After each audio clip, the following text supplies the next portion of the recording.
Hello, and welcome back, everyone, to this episode of Inspired. I'm your host, Takia LaShawn, and joining me today on this episode is Angel Ryan, mother, mentor, and founder of BlackButterfly, the Christina Ryan Henniger Foundation. 2 years ago on today, November 21st, 2014, Angel's life was changed forever. Her then 24-year-old daughter, Christina, suffered from an unfortunate fire that left her body covered with 3rd and 4th degree burns. Unfortunately, Christina passed on from this life. In carrying on her daughter's legacy and memory, Angel is here today to share her story of starting this organization that seeks to help children and touch and change lives.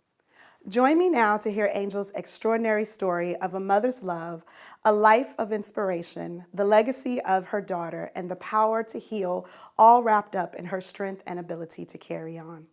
She's a fighter, got that fire. When you thought she'd fade away, throws a fist up as she gets up, feeling stronger every day. When she gets down on her knees, she finds the courage to believe. She's a fighter who inspires me. So Angel, mom, mentor, and founder, how are you doing today? I'm doing okay. Doing okay. Well, thank you so much for being here. I'm just really honored to have you here. I'm really honored to have heard your story, and I'm really honored for the viewers that are going to be touched and inspired by your strength. Christina Ryan Henniger Foundation, BlackButterfly. You have done something so phenomenal, and it was mentioned on my last show. We talked about we as women often find purpose in our pain, and I think you have done just such in getting Christina's story out there, but letting her legacy go on. Tell us a little bit about Christina. Oh, wow. Christina was a fighter from the time she was born. She just lit up a room. She was very tiny when she was 4 pounds when she was born, and you could put her head in your hand and her feet would come here, and I'd burp her kind of like this. And she just won my heart from the minute, I saw her. Her dad and I adopted her as a newborn, and my life, changed at that point drastically, because I had someone who was a social person.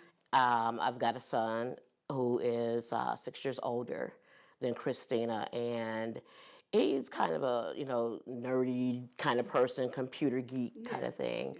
And but Christina had this curiosity about everything, and she was kind. And we would, joke that she'd give you her last breath because she would give away her stuff. If somebody wanted something or needing something, she would give it to them. And so that started early on. We would go to the library, and she would put nickels in the parking meters of the cars that expired right before the meter maid would get to them. She liked to do different things. She was very artsy, craftsy. And she did Vacation Bible School one year, and the kids had to sing a song in front of the whole church. Well, all the kids were standing looking like little soldiers, and Christina, when they started singing, just started moving. And she just kept moving, and she never stopped after that. It was constant movement and motion. She went on to become a dancer, correct? Yes, she did. We moved here and when Christina was in 6th grade. She had a couple of lessons and everything before then. She started Ladies Island Middle School. Her dance teacher thought that she was phenomenal. She just kind of attached to Christina and Christina to her. It's Kathy Ingram. And Kathy worked with Christina with the other dance students, but Christina stood out.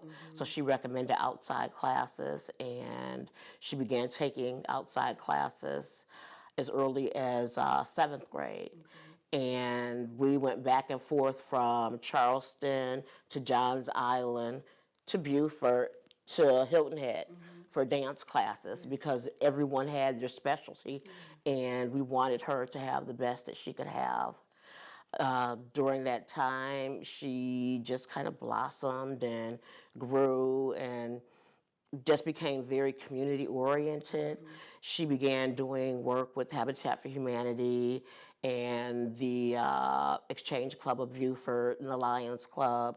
She did every Veterans Day. Bikers Against Bullies, she did Oh, as well. yes, she did Bikers Against Bullies. That was Yes. as she got older. She was the youngest recipient, She wasn't was the youngest member. Member, Yes, she's the youngest member of the yes. founding group and of Bikers Against Bullies. Yeah.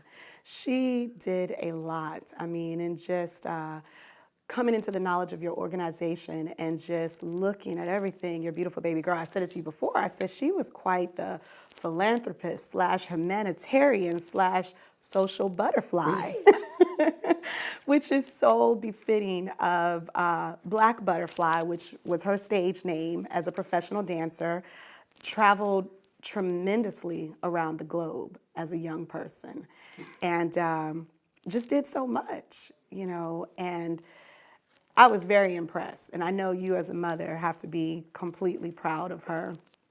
For the viewers watching, today marks a day that will always hold very dear to you in your heart. November 21st, 2014, 2 years ago, Christina, well, it started a few days prior to, but Christina passed on from this life. And in sharing your story, can you let us know what it is that as a mother, what you are feeling and what you want to be told about her life? And for those that don't know, sharing the story of how you've got to the place of Black Butterfly, the Christina Ryan Henniger Foundation.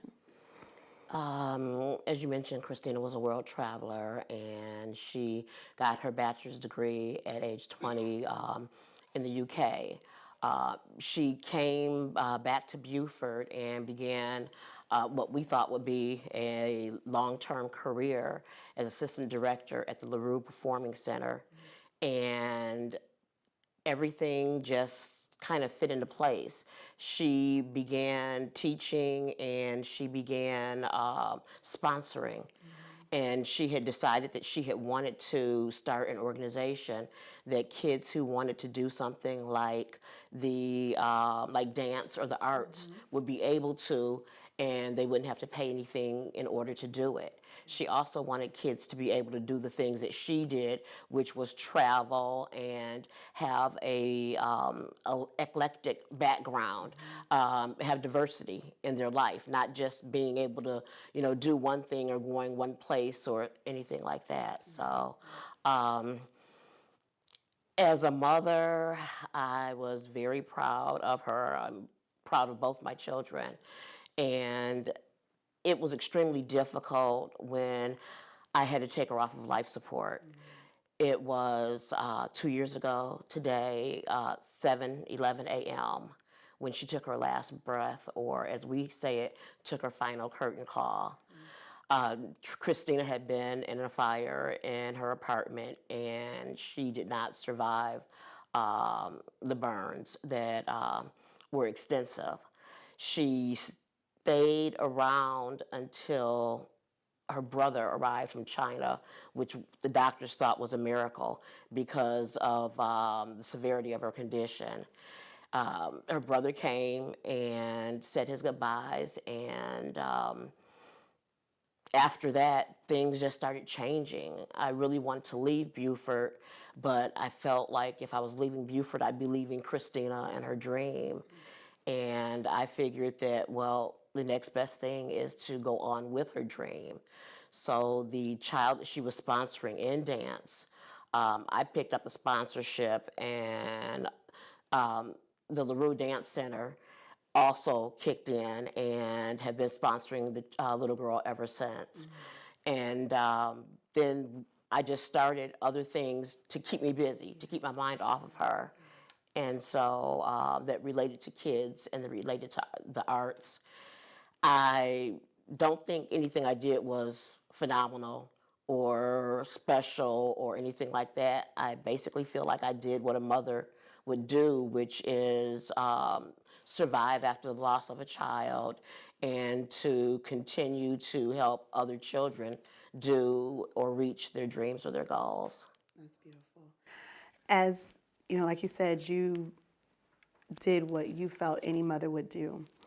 In summing up, what would you want any mother, father, individual that may be dealing with or experiencing a loss to take from this that would give them hope that they can continue on? Life goes on, and to me, it would be it would be devastating for me to think that Christina lived her life for me, with me, and for others, and for me to just give up once her life was gone. I think it's really important that parents continue because life does go on. Life does go on. Thank you. And that's it. Life does go on. We're going to take a break. Just sit tight and we'll be right back.